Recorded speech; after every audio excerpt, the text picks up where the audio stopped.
அரசியல்ல ஜெயிக்கணும்னா பலமான முதல் சக்தியா முதன்மை சக்தியா இருக்கணும். அதுக்கு நல்ல கொள்கைகள் தேவை.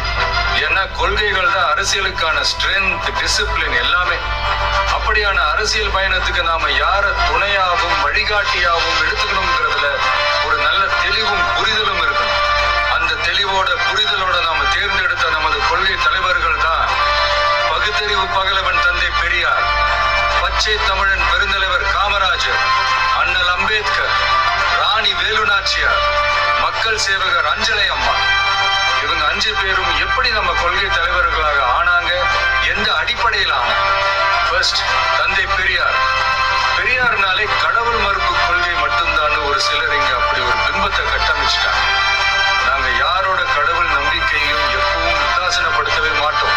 அதே சமயத்துல எங்களுக்கும் கடவுள் நம்பிக்கை உண்டுங்கிறதையும் தெளிவா இப்பவே அறிவிக்கிறோம். சர்வ மத பாதுகாப்புக்கும் சமய நம்பிக்கைகளுக்கும் அரணா இருக்கிறது தான் எங்களோட சமரசமற்ற அடிப்படையான ஆழமான நிலைப்பாடு. பெண் விடுதலை, பெண் கல்வி, பெண்கள் முன்னேற்றம், சமுதாய சீர்திருத்தம், சமூக நீதி போன்ற கொள்கைகளை முன்னெடுத்து சென்ற காரணத்துக்காகவே தந்தை பெரியார் எங்களோட அரசியல் வழிகாட்டி மற்றும் கொள்கை தலைவராக ஏற்க முடிவு செஞ்சார். எங்களோட அடுத்த கொள்கை தலைவர் பெருந்தலைவர் காமராஜர். கல்விக்காகவும் தொழில் வளர்ச்சிக்காகவும் அந்த காலத்திலேயே யோசிச்ச உத்தமர் காமராஜர். மதச்சார்பின்மையை இந்த மண்ணில ஆழமா விதைச்சதுல அவருக்கும் பெரிய பங்கு உண்டு. இன்னைக்கும் நேர்மையான நிர்வாக செயல் திறனுக்கு இங்கு நீடிச்சு நிலைச்சு ஒற்றை உதாரணமா நிக்கிற ஒரே தலைவர் பெருந்தலைவர் காமராஜர் மட்டும்தான். அதனால பெருந்தலைவர் காமராஜரை நம்மளோட நிர்வாக செயல்முறை சித்தாந்தத்திற்கான சிற்பி, வழிகாட்டின்னு தலை நிமிர்ந்து பெருமையோடு அறிவிக்கிறோம்.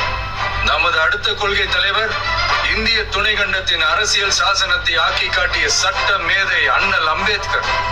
சமூக நீதி, சமநீதி, சமவாய்ப்பு, வகுப்புவாரி பிரதிநிதித்துவம், இது எல்லாத்தையும் தன்னோட மூளையிலையும் செயலையும் சுமந்து நின்ற அவரை எங்களோட கொள்கை மற்றும் வழிகாட்டி தலைவராய் ஏற்பதை இன்முகத்தோடும் இருமாப்போடும் அறிவிக்கிறோம்.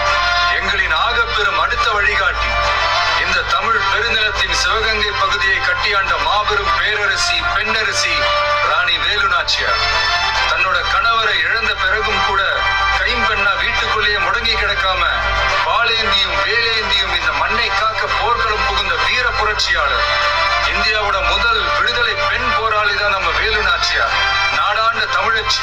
எதிரி எவ்வளவு வலிமையா இருந்தாலும் சரியான நேரம் பார்த்து இறங்கி அடிச்சா யாரா இருந்தாலும் ஜெயிக்கலாங்கிறத அர்த்தத்தோட சொன்னதுதான் அவங்க வாழ்க்கை. எல்லா சமூகங்களோடவும் இணக்கமா இருந்தது மட்டுமில்லாம அந்த காலத்திலேயே இஸ்லாமிய சகோதரர்களோடவும் நல்லிணக்கத்தோட இருந்தவங்க தான் நம்ம வேலு நாச்சியார். முன்னேற துடிக்கிற சமூகத்துல பிறந்து இந்த மண்ணில் இருக்கிற ஒட்டுமொத்த சமுதாய முன்னேற்றத்திற்கும் சித்தமா இருந்து உழைச்ச உன்னதமான போராளியான கடலூர் மாவட்டத்தை சேர்ந்த அஞ்சலை அம்மாளை தான் நம்முடைய இன்னொரு வழிகாட்டியா நாம தேர்ந்தெடுத்திருக்கிறோம். நிறை மாத கர்ப்பிணியா இருந்தப்பவே கொஞ்சம் கூட யோசிக்காமலும் பயமில்லாமலும் போராட்டத்துல கலந்துகிட்டு கைதானவங்க பரோல்ல வெளிவந்து குழந்தை பெற்றுக்கிட்டு அதுக்கு அப்புறமும் கை குழந்தையோட கெத்தா சிரிச்சுக்கிட்டே மீண்டும் சிறைக்கு போன ஒரு சூப்பர் லேடி தான், லேடி சூப்பர் ஸ்டார் தான் நம்ம அஞ்சலை அம்மாள். சட்டமன்ற உறுப்பினராகவும் இருந்தவங்க. மகாத்மா காந்தி, மகாகவி பாரதி, பெரியார்னு எல்லா பெரியவங்களாலையும் பாராட்டப்பட்ட நம்ம தமிழகத்தோட களங்கமற்ற குலவிளக்கு தான் அஞ்சலை அம்மாள். இதுவரைக்கும் பெண்களை கொள்கை தலைவர்களா வழிகாட்டியா எந்த அரசியல் இயக்கமும் அறிவிச்சதில்லை. முதல் முறையா அதுல முத்திரை பதிக்கிறது நம்மளோட தமிழக வெற்றி கழகம் தான்றத பெருமையோடவும் கர்வத்தோடவும் சொல்றோம். சிறப்பு மிக்க இந்த 5 தலைவர்களையும் கொள்கை தலைவர்கள் மற்றும் வழிகாட்டிகளாக ஏற்று களமிறங்கும் தமிழக வெற்றி கழகம்